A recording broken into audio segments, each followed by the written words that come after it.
साइक्लोनी circulation के कारण एक तरफ मेघालय से मराठवाड़ा तक बन रहा है। इसका असर बंगाल, झारखंड और ओडिशा पर भी पड़ेगा। इस कारण झारखंड के लोगों को अगले कुछ दिनों में गर्मी से राहत मिल सकती है।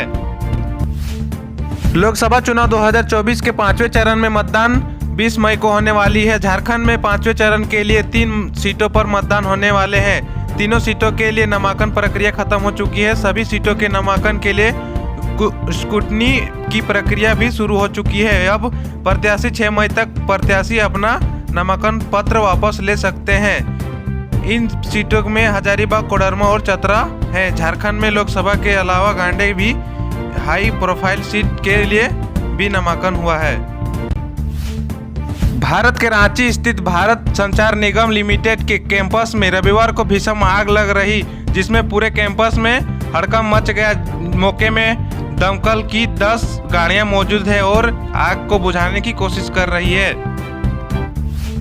झारखंड के प्रथम मुख्यमंत्री बाबूलाल मरांडी के कार्यकाल में हुए प्रथम जेपीएससी घोटाला में सीबीआई द्वारा पूर्व जेपीएससी अध्यक्ष समेत 37 लोगों के खिलाफ चार्जशीट दाखिल करने पर झामुमो ने भाजपा पर हमला बोला है। सीएम हेमंत सोरेन की पत्नी और गांडे विधानसभा उपचुनाव की प्रत्याशी कल्पना सोरेन ने रविवार को खूब पसीना बहाया। वे रविवार को गिरिडीह प्रखंड में महिलाओं से मिलकर उन्हें पेंशन से जुड़ी समस्याओं के बारे में बताया। कल्पना सोरेन ने आश्वासन दिया कि जो समस्या है उसका शीघ्र ही निराकरण किया जाएगा।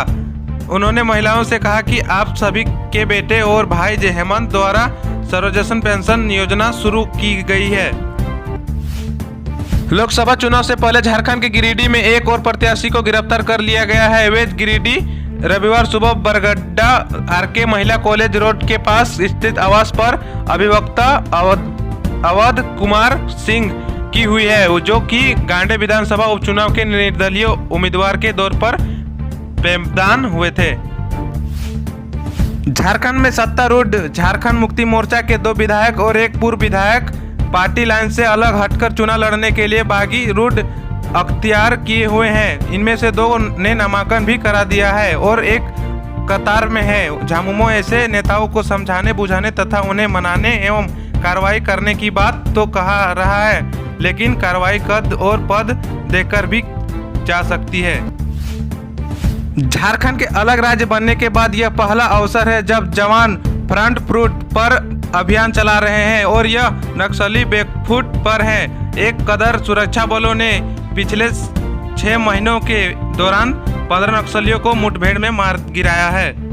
17वीं लोकसभा में झारखंड के संसदीय सवाल पूछने और बहस में हिस्सा लेने से में पीछे रहे। वर्तमान में सिंहभूम से बीजेपी की उम्मीदवार गीता गौड़ा ने सिर्फ 14 बार बहस में हिस्सा लिया और 5 साल के दौरान 274 बैठक और 15 सत्र में 279 सवाल पूछे गए। प्रखंड में वर्षा से बंद पड़ी 4 उद्वह सिंचाई योजना को पुनर्जीवित करने का प्रयास दम तोड़ रहा है। नजर आ रहा है कि 2 करोड़ की लागत से इन सिंचाई योजनाओं की मरम्मत व निर्माण कार्य शुरू हुए 2 वर्ष बीत चुके हैं, लेकिन अभी तक किसानों के खेत तक एक बूंद पानी नहीं पहुंचा है। बीते कुछ दिनों में झुलसा रही गर्मी से राहत मिलने वाली है। अगले कुछ दिनों तक मौसम में बदलाव के संकेत मिल रहे हैं। राज्य में अलग अलग हिस्से में बारिश के संकेत मिल रहे हैं। 6 से 10 मई तक राज्य में अलग अलग हिस्से में बारिश होने का असर है, मौसम विभाग ने बताया। झारखंडी भाषा खतियान संघर्ष समिति के केंद्र अध्यक्ष और गिरिडीह लोकसभा सीट से नामांकन करने वाले जयराम महतो कोर्ट की शरण में पहुंच गए हैं। उन्होंने 4 मई को रांची में सिविल कोर्ट में एंटीसेवेटरी बेल के लिए मूव किया है। उनके अधिवक्ता प्रदीप कुमार महतो ने कोर्ट में एवीए फाइल किया है। जयराम महतो के बेल पर 6 मई यानी कल सुनवाई होगी। 7 मई को झारखंड में राहुल गांधी करेंगे रैलियां। तैयारी में जुटी कांग्रेस, भीड़ जुटाने के लिए किया जा रहा प्रयास।